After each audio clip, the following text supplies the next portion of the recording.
Hello friends, ನೋಡಿ ಈ ಗೂಡು ಬಂದುಬಿಟ್ಟು ನಾನೇ ಮಾಡಿರೋದು.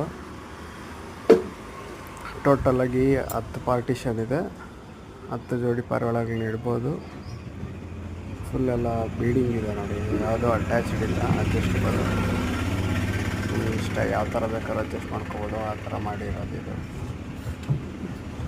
ಮತ್ತು ಮೊಟ್ಟೆಗಳು ಕೆಳಗಡೆ ಬೀಳುತ್ತೇನೋ ಭಯ ಕೂಡ ಇಲ್ಲ, ಆ ಥರ ಬೀಡಿಂಗ್ ಕೂಡ ಕೊಟ್ಟಿದ್ದೀನಿ ಇದಕ್ಕೆ. ಈ ವಿಡಿಯೋದಲ್ಲಿಲ್ಲ, ನೆಕ್ಸ್ಟ್ ವಿಡಿಯೋದಲ್ಲಿ ಹಾಕ್ತೀನಿ. ಫುಲ್ ವಾಟರ್ ಪ್ರೂಫ್ ಇದೆ ಫ್ರೆಂಡ್ಸ್. ಇದು ಫುಲ್ ವಾಟರ್ ಪ್ರೂಫ್ ವುಡ್ ಹಾಕಿರೋದು, ಯಾಕಂದರೆ ಅದು ಗಲೀಜು ಮಾಡಿದ್ರೆ ಅದು ಫುಲ್ಲು ಮೂಡೆಲ್ಲ ಬೆಂಡಾಗಿಬಿಡುತ್ತೆ. ಸೊ ಅದಕ್ಕೆ ವಾಟರ್ ಪ್ರೂಫ್ದೇ ಹಾಕಿದ್ದೀನಿ. ಮತ್ತು ಸೈಡ್ಸ್ ಕೂಡ ಅಷ್ಟೇ ವಾಟರ್ ಪ್ರೂಫ್ ಹಾಕಿರೋದು, ಪ್ಲೈವುಡ್ಡು. ನೋಡಿ ಫ್ರೆಂಡ್ಸ್, ಹೆಂಗಿದೆ ಅಂತ ಕಮೆಂಟ್ ಮಾಡಿ.